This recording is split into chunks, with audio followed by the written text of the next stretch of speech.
So yesterday, my best friend called to tell me she was rehydrating raisins.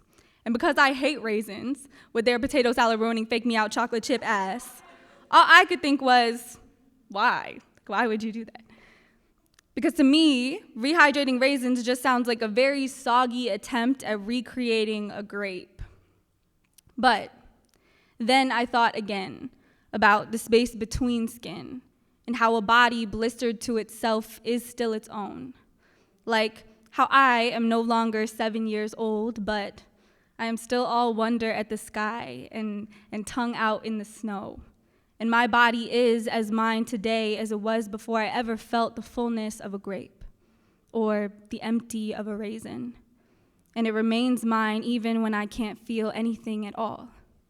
Like yesterday, when I avoided telling my best friend that I had just been fantasizing about a cliff and a far too busy intersection and a host of other ways to silence the lethal quiet of depression until instead I picked up the phone, if only to pretend I was okay.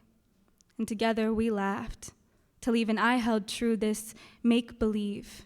And it was nice to be a grape again, filling the empty with laughter. And after our call, she taught me that raisin rehydration actually started around the Great Depression. When alcohol was prohibited, raisins were soaked in water and left to ferment into wine in the dark. And it reminded me of my own darkness, how, like raisins, my family history too is steeped in alcoholism and empty.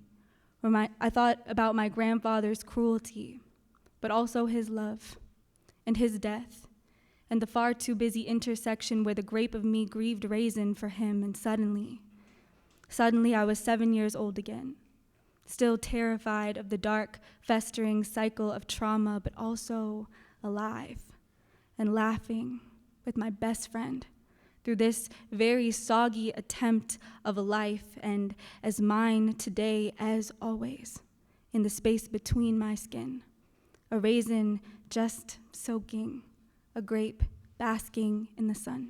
Thanks, y'all.